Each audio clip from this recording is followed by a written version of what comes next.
Today we're going to talk about how to get a medical placement in the UK NHS Hospitals as a UK medical student, an overseas medical student, or an IMG, which is an international medical graduate, on a visitor's visa. So we're going to go through 4 main key points that we're going to discuss throughout each chat. Alright, so the first key point that we're going to look at is the different ways or plans on how you can get the placement itself. The second key point is what happens after you get the medical placement. The third one is how to navigate the websites, the hospital websites, in order to contact the medical consultants themselves personally, or the educational administration, which is responsible for processing the placements themselves. And finally, we're going to look at the key reminders that you need to know before you start the placement itself. Alright, so when you look at the first chart, we have 2 different arrows that are of 2 different colors, denoted by the yellow and the red. So on the yellow, on your left that is, we find that this represents a specific group of students, and the red represents a different group of students. The yellow represents students who are already in the country and either are UK British citizens, or are on a dependent visa, or they have a biometric residence permit.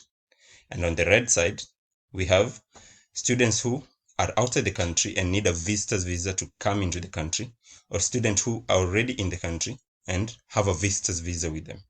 These are students who, for example, who came to sit for PLAB 2 and still waiting for the results, or who would like to, during their time here, get a medical placement. So we're going to go through the 2 parts in that order, okay? And then I'm going to show you the differences and similarities alike. So the first similarity that we notice here, after the first arrow, is you have to identify the hospital that you want to go and do your placement. So first identify the hospital. In each part, you have to identify the hospital. It has to be a university NHS teaching hospital that you have to identify first, that you need to go and do your placement in. And then after that, you will follow the plans that are below in each specific order. So the yellow line, you will follow the yellow line, and the red line, you will follow the red line. So let's move on, shall we? So the yellow line sticks to the left and the red sticks to the right. So we see that we can see a number of plans that are specific for the yellow side and a number of plans that are specific for the red side. So there are about 5 plans. Yeah, there are 5 plans for the people who are already in the UK and have the specific things that I said. And there are also 2 plans for the people who are outside the UK or in the UK and have the specific documents that I talked about. So plan A, for the people who are already in the UK and have those specific documents, is you can either contact the hospital educational admin. In some hospitals it's called the comment section directly, and then you can find out from them and they'll advise you accordingly on the best way forward to start the application. Alright, that is a plan similar to when you're on the red side. So when you're on the red side as well, plan A is very similar. So plan A is equal to plan A on the red sides, on both sides. For plan B, you can either contact consultants. You can get their contacts via the hospital websites, just as I said earlier. Okay, and we'll see how to do that in a bit as well. And then plan B also sticks onto the other side where you have a visitor's visa. So when you have a visitor's visa, plan A and B remains constant in both. And plan A and B is what you are eligible for when you have a visitor's visa, plan A and B, which is the same as plan A and B for the people who have the different types of visas or the UK British passport. And then the people who are already in the country and have the UK British passport, biometric residence permit, or the other specific things that I've said, they have more plans, obviously, because for them, they have a right to work in the UK. So when you have a right to work in the UK, you can go to the hospitals, you can go to the GP surgeries and work either as a medical support worker or a healthcare assistant. And from there, you can get contact. The important thing is getting contact. So you can get a job within the NHS system, which serves as a medical support worker, a healthcare assistant, a phlebotomist job, and then you make contact with these people who are in the medical field. That is, you just have a word with them and tell them that I'm a student or I'm a medical doctor who has come from abroad, or a medical doctor within the country who like a medical placement in this hospital. So once you do that, they'll have a chat with you and they'll tell you the best way forward to go about and start a medical placement, because they'll always be ready to help. Okay, so once you get that, you can use Plan C. Plan C, which is approach the managers who can connect you to the specific consultants that you like to shadow. Okay, and then Plan D also applies. Plan D applies if, for example, you're a person who resides within the UK and probably you have a relative who is already working in the UK, and this is the easiest way actually, because it helps a lot. Because when you have a relative who works within the UK, it will be quicker process, because obviously the relatives are already colleagues of these consultants and people who work in the hospitals, and they've already made a lot of friends from the managers, from the consultants, all the many medical doctors here and there. So it will be easier for you to process your application faster. So the people who are within the UK and have a residence permit, UK British passport, and all these things that are higher than the visitor's visa, they have more plans that they can venture into and get the placement. But for the people who are outside the UK and would like to come in, the first thing they have to do is obviously apply for the visa and all of that, or either get the placement letter so that they can use it to apply for the visa. But the main thing is application for the visa and getting into the country. So once you're there, you'll notice that there's a similar thing that comes at the end, whichever plan you take. So whichever plan you take, the consultant has to accept and sign, okay, your emailed application letter. So you'll apply, obviously, and then you'll have contacted the consultant by then, obviously, or the educational administration, okay, and then you'll use that letter that they will sign. The consultant has to sign. The consultant is the last person to key in and probably the first person you will contact. Okay, this reason after they sign this application is the main thing that you will use for your visitor's visa application process. Okay, so it brings us to the arrow here that says one thing that remains constant in both cases is a consultant has to accept your application for the medical placement, whether within or outside the United Kingdom. All right, so once that is done, we head on to the next part. So the steps below are for when you've finished the initial part of the application and have been accepted into the program and are already in the country. So let's say you have been accepted and you're already in the country. So people who have been accepted within the country, and when you're from abroad, you've been accepted, and even you're already starting your application process, or you have done your visa and you're already within the country, you've traveled to the country. Okay, and it's very easy to get a visa once you get these things very right. You just need that letter signed by the consultant, and then you follow the protocol of visa application. That is usually a standard visitor's visa that you'll go for normally.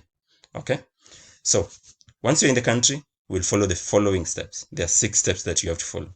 Okay, some steps might be faster, some steps might be slower. It depends on how fast the consultant is able to process your application or the educational administration. Okay, so first, email or contact the consultant of the department you like to do your placement, and make your ambitions clear. Obviously, it's like a personal statement here, and tell them what you intend to learn in a simple cover letter or a personal statement that you send via email. But remember to include that you're aware that this role, okay, you are aware that you've read the role, what the role entails and everything, includes no patient contact, but just a medical shadowing with an aim to learn the NHS system. Obviously, your aim is to learn and get used to the NHS system as per the agreed medical placement, agreement. So the agreed medical placement letter that you will have read, and also you will have sent to be signed. You can also remember to attach your CV. It's also good to just add weight onto the application. And then the second part, the consultant will then accept and reply to the letter. They'll take this letter, accept it, and then he or she will either email the ward manager. So for example, you chose theaters. Okay, so he or she obviously will be a surgeon in that case. So he or she will email the ward manager or theater manager, depending on which department you intend to start with. so that they are aware that you will start soon. He will also send you back the same copy of the cover letter plus the application letter that you sent. Okay, so you sent an application letter earlier, remember, but now you have sent a cover letter, not an application letter again, but a cover letter to just, weigh in onto the application. This completes the whole confirmation process. Okay, and then at this stage, some hospitals might ask you to attend an occupational health department to run some health checks, before you start, to just make sure you're fit. Okay, but some will not, since you won't be in much contact with the patients anyways. Okay, however, it depends on with the hospital. Some hospitals will not ask you to do that. For example, during mine, they never asked me to do that. Okay, so the third part that you go to after finishing the first two parts, is you go to the Medical Educational and Training Center to get the clearance letter. Okay, so you can either go to that Medical Educational Center, which is in every NHS teaching hospital, since the consultant has already signed that they are happy to start your clinical practice supervision. Okay, they will also have a copy of this letter because they'll be sent by a consultant. Okay, sometimes this is not necessary. Sometimes you just go straight ahead and start. The consultant just gives you that letter straight ahead. He or she calls you because you will have the contact. Straight ahead, go and start the process. That is the placement. Okay, and then after you get the clearance letter, let's say from the consultant or the educational training center, you just go to the security office, which is normally near the hospital entrance, to get your NHS ID card. Okay, so that means after you get the clearance letter, that's what you use to get your ID card. So you go there, they'll process it.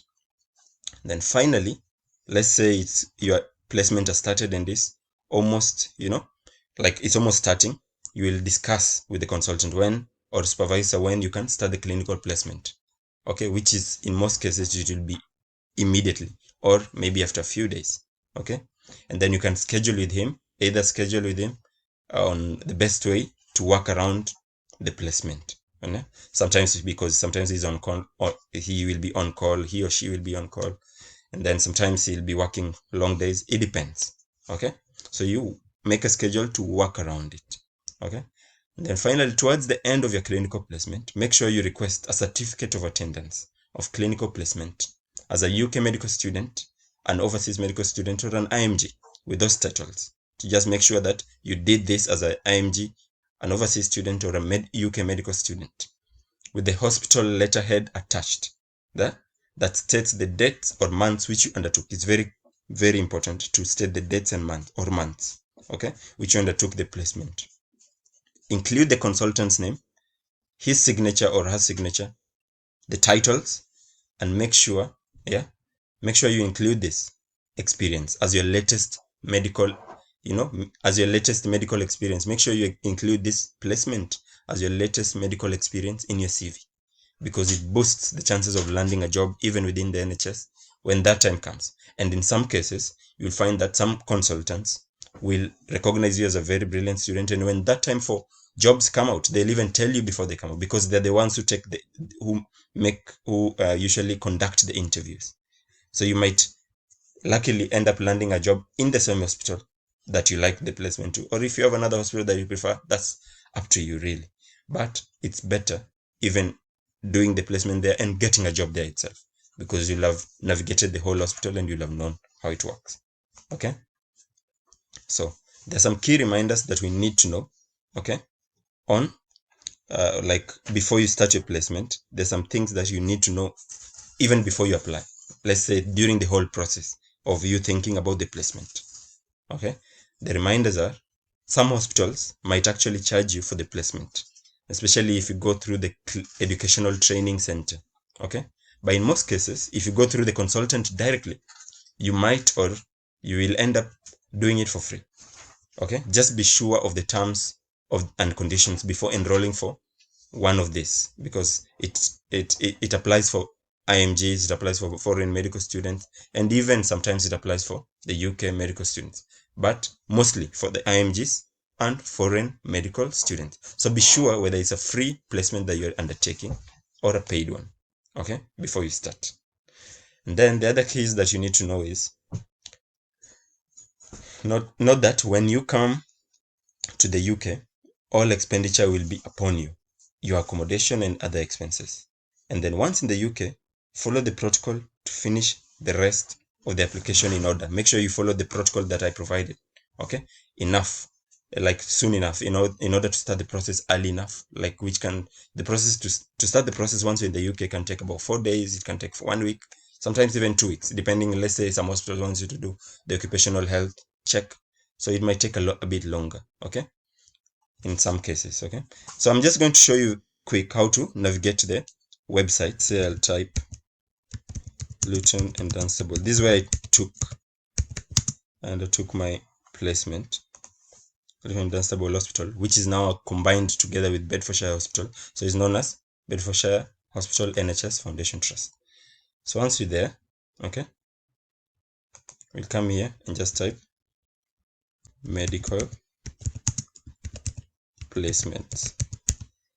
You can type medical placements, or you can type clinical placement, doesn't matter. So it will bring all this up. So once it brings this, yeah, it will show you. So medical education, so you are searching for work experience. That's the third icon. 1, 2, 3. So work experience and clinical attachments at Bedfordshire Hospitals. So once you're there, you'll come and then you'll see the email that you need to send, and you'll see the application.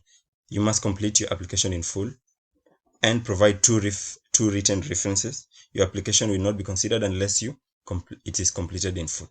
So it's very important. And then please remember to include an update to your CV and covering letter. That's what I talked about in the beginning. You remember.